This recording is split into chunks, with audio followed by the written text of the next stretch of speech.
In Pakistan, the community established a new centre on a 1,034-acre site near the west bank of the river Chenab. It was called Rabwa. All the sons of Hazrat Mirza Bashiruddin Mahmud Ahmad had been dedicated to the service of the community, including Hazrat Mirza Tahir Ahmad. He started working in the youth movement, Khuddam al-Ahmadiyya, and proved to be a good administrator and an exceptionally hard worker.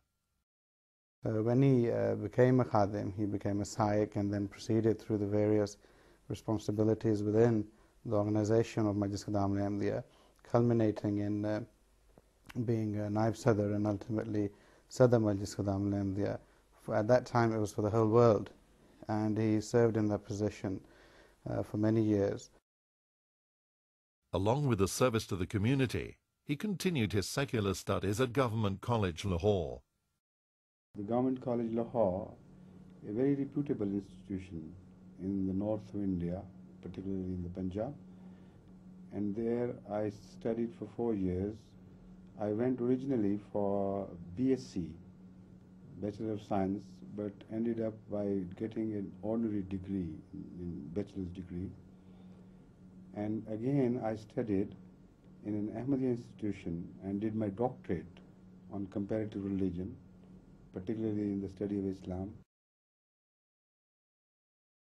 By 1954, Rabwa was a town of 45,000 people. In the centre of the town, gleaming in white brilliance, stood the elegant Mubarak Mosque. In March 1954, a young boy, about 19 years of age, he attacked Hadhrat Khalifatul Masih Sani when he finished his leading his Asr prayer in Masjid Mubarak, and he stabbed him on his neck, and the knife entered, the blade entered deep in the body.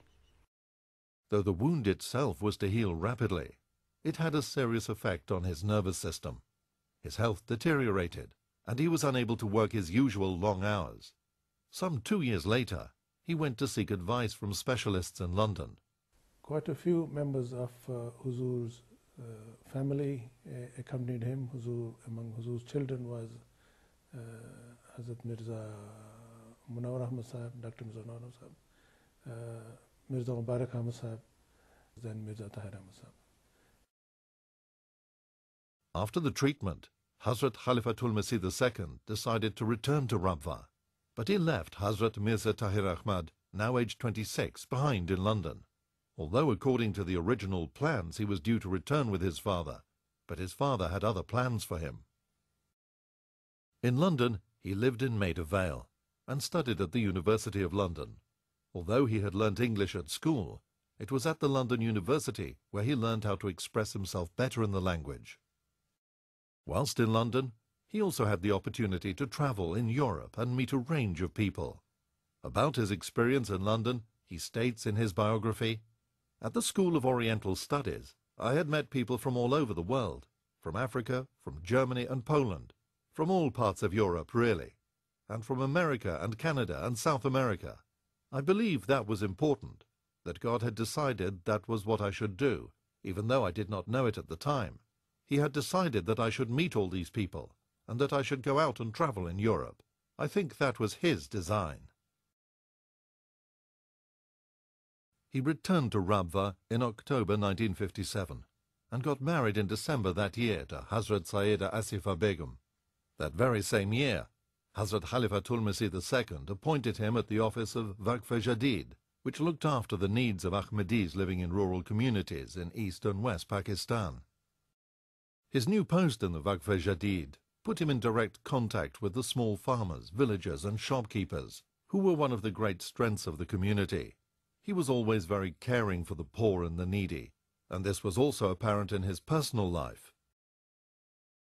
और ब्याह के लिए तो अब्बा की मुझे बहुत वजह से मैं देखती थी कि बहुत ज़्यादा अब्बा में तड़पती, क्योंकि मदरसे में हम लोग तभी छोटे थे, तो मुझे याद है जब हम कभी मीना बाज़ार पे बच्चियां जा रही हैं तो उम्मी का कहा, उम्मी हमें पैसे दे, मैंने मीना बाज़ार है हमारे स्कूल का, तो उम्मी के ने भी दिए नहीं थे या कम दे रही थी, जो भी था। तो अब्बा ने सुन लिया, अब्बा कहते कि मैं देता हूँ।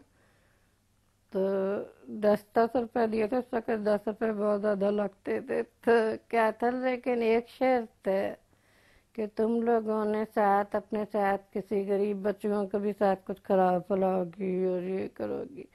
तो शुरू से इतना मतलब ये था कि हर चीज़ में तुम लोगों ने उनका हिस्सा रखना है और मोहब्बत करनी है उनसे।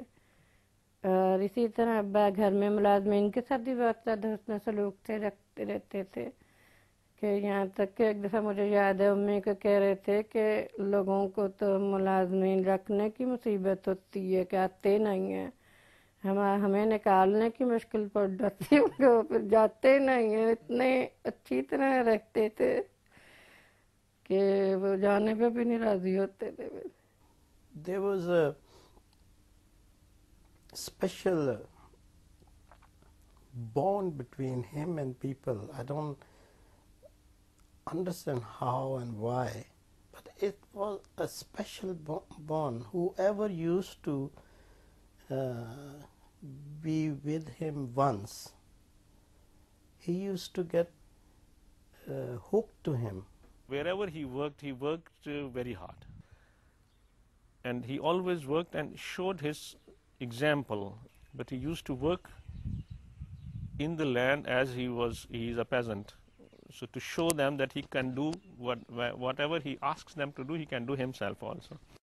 So he was a great leader and very active and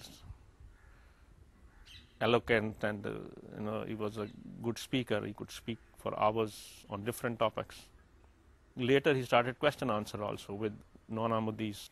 हज़रत खलीफा सालिस भी जब लोग आया करते थे, गैरत जमात मौलवी वगैरह भी आते थे, तो हज़रत खलीफा सालिस ज़्यादातर अब्बा के कोई कहते थे कि आप इनसे मजलिस करेंगे. He led a very disciplined life, serving the cause of the community. He used to start his day very early in the morning and was at his office well before anyone else.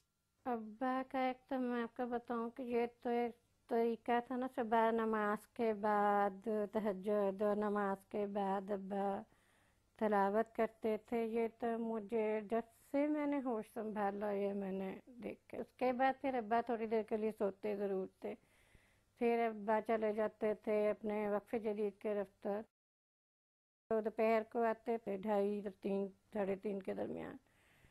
और उस वक़्त उनके मुलाजमीन भी अपने क्वार्टरों में जा चुके होते थे. कभी अब्बा ने किसी को नहीं कहा कि मुझे खाना निकाल के दो या गरम करके दो.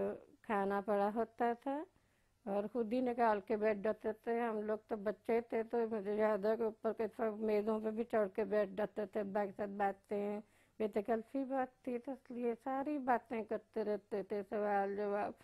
और अब्बा बड़ी खुशी से हर बात का जवाब भी दे रहे हैं और साथ खाना भी खा रहे हैं. इतना मोहब्बत का सलूक बंधा हुआ था कि अब्बा की नाराज़गी सबसे बड़ी सज़ा लगती थी. इसलिए ये होता था कि अगर जहाँ ये देखते थे कि अब्बा को किसी बात से तकलीफ़ हो रही है, तो हमारे लिए सख्त तकलीफ़ तो शर्म वाली बात बन जाती थी. तरबियत का मुझे जो सबसे अब्बा का अंदाज़ा अच्छा लगा कि बच्चों से या किसी से भी ऐसी मोहब्बत का सलूक बांध लेते थे कि उसकी वजह से इंसान बहुत सी बातों से बच जाता है.